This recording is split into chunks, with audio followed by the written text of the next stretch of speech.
गायकवाड़ ने हार की जिम्मेदारी ठुकराई। आखिर किसने की सीएसके की ये हालत। एसआरएच अब पॉइंट्स टेबल में चौथे नंबर पर पहुंच गई है और दो और टीम्स के साथ उनके भी 6 पॉइंट्स हो गए हैं। इस जीत के साथ उन्होंने सीएसके की लगातार 2 मैचेस की विनिंग स्ट्रीक तोड़ दी।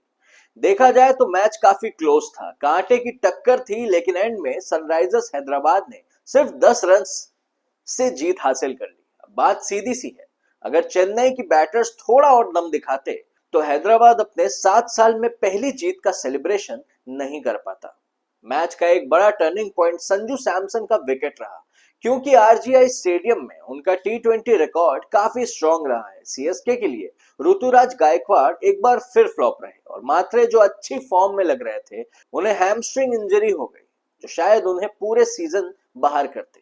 उन्होंने चोट के बावजूद खेलने की कोशिश की, लेकिन एक अच्छे कैच की वजह से आउट हो गए। मैट शॉट और सरफराज ने मिलकर एक डिपेंड पार्टनरशिप बनाई थी, लेकिन जैसे ही सरफराज आउट हुए, डेवाल्ड ब्रेविस भी जीरो पर चलते बने। सीएसके की सारी उम्मीदें शिवम दुबे पर टिक गई थी, लेकिन उन्हें साकिब ने बोल्ड कर दिया। जेमी ओवरटन पूरी इनिंग्स में टाइमिंग के लिए स्ट्रगल करते नजर आए। एसआरएच की टाइट डेथ बॉलिंग ने आखिरकार मैच उनके नाम कर दिया।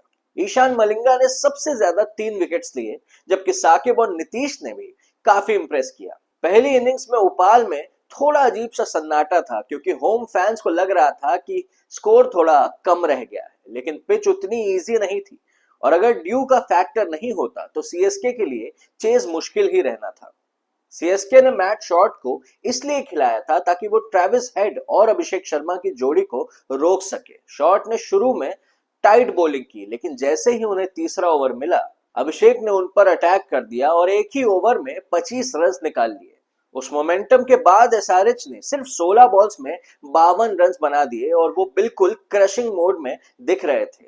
लेकिन फिर मुकेश ने बैक टू बैक 2 बॉल्स पर 2 विकेट्स लेकर सीएसके को मैच में वापस ला दिया। नूर की बॉल पर दुबे ने अभिषेक का कैच छोड़ा, लेकिन जेमी ओवरटन ने सिचुएशन समझकर शॉर्ट ऑफ लेंथ बॉलिंग की और अभिषेक को कॉट बिहाइंड करवा दिया। ओवरटन ने अपने 4 ओवर्स में एसआरएच को कंट्रोल में रखा और उन्हें खुलकर खेलने का मौका नहीं दिया। हेनरिक क्लासन ने कोशिश जरूर की, लेकिन सीएसके ने एंड में कमाल की डेथ बॉलिंग की। यॉर्कर्स के दम पर उन्होंने आखिरी 3 ओवर्स में सिर्फ 17 रन दिए और 4 विकेट्स लिए, जिसने एसआरएच को बड़े टोटल से रोक दिया।